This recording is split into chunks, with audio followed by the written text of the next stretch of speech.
We know your time is valuable. That's why we've created processes to keep your job running smooth. We know you expect 5-star service. That's why we're committed to delivering 7-star. We know it's your home and your choice. That's why we provide options and let you choose the right solution for your home. Experience the LCS way with LCS Heating and Cooling at lcsheatingandcooling.com.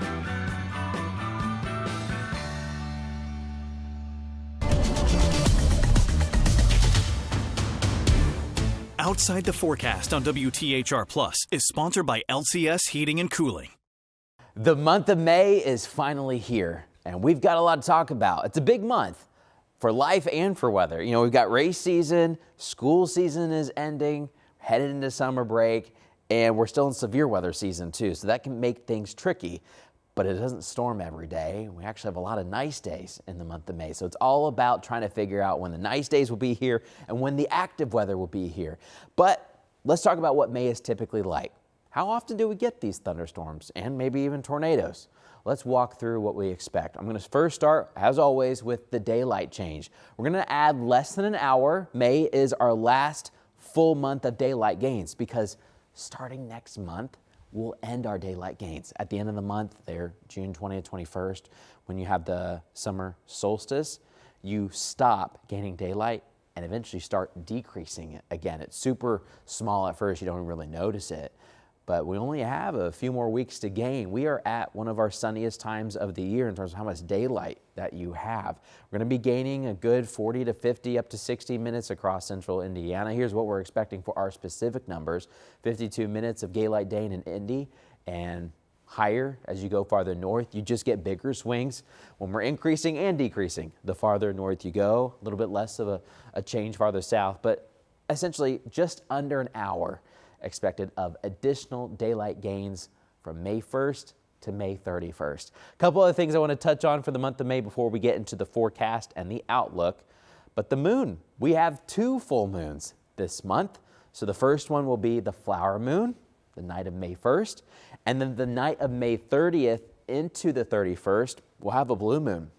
Because we have a second one, that'll be a micro moon. It may appear just a little bit smaller, but it's the only blue moon that we have for 2026. So first one will be the flower moon. That's the night of May 1st, also known as the moon of leafing trees. We've been seeing that recently.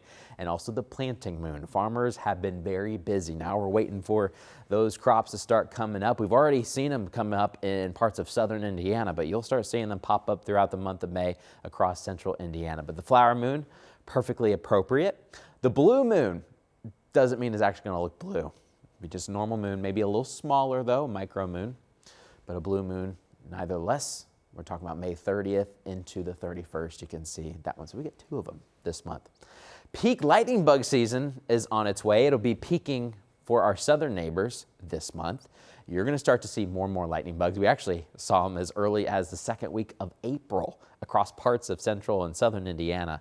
But more and more lightning bugs or fireflies, depending on what you call them, they're the same thing. It's like potato, potato, or tater, just depending on where you're from.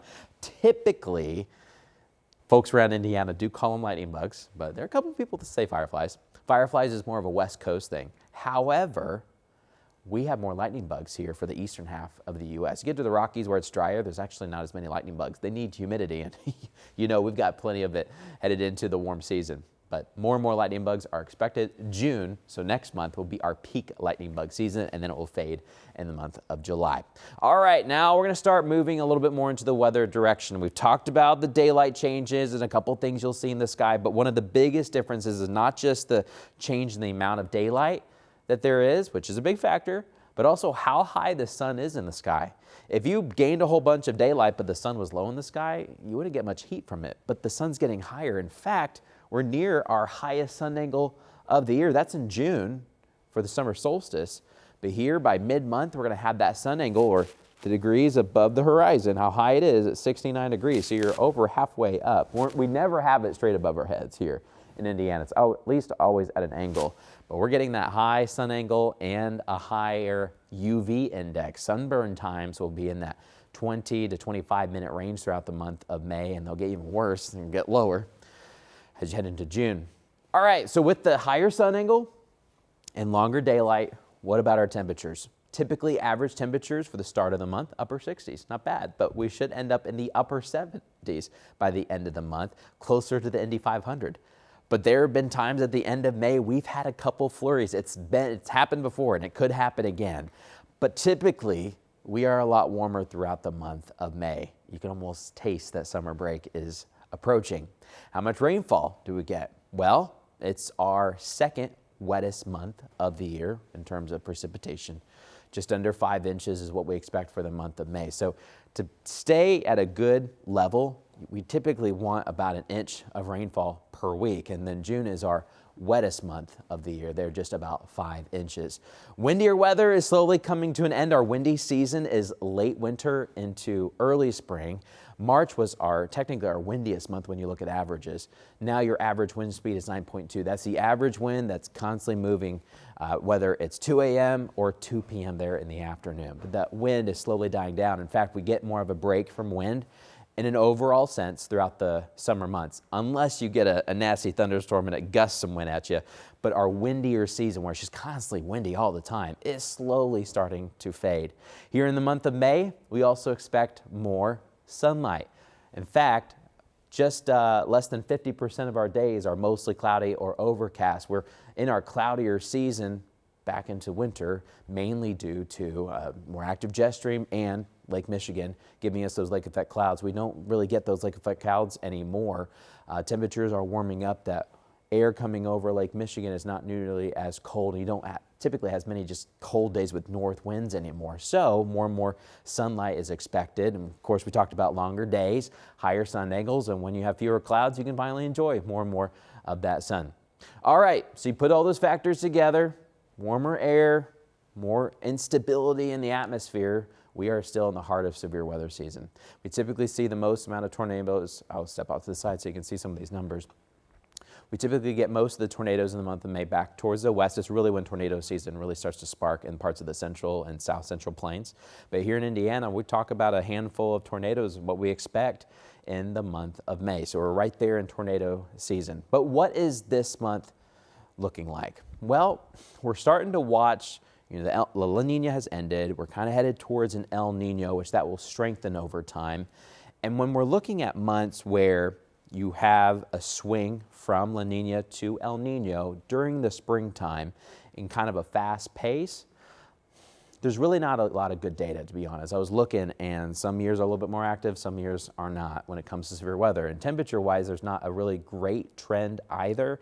However, in a very weak kind of neutral pattern to El Nino, in the summertime, we're kind of near average, or sometimes some of the years are slightly, and I'm talking slightly below average. It's still going to be very warm throughout the month of May and very warm this summer.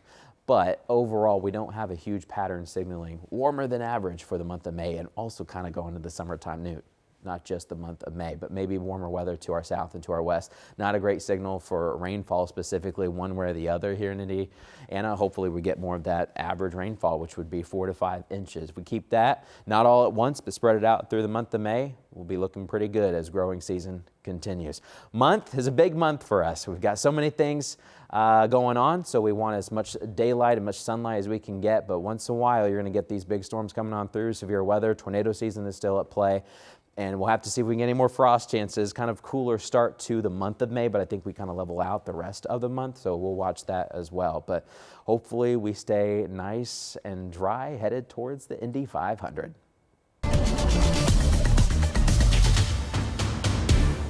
Outside the Forecast on WTHR Plus is sponsored by LCS Heating and Cooling.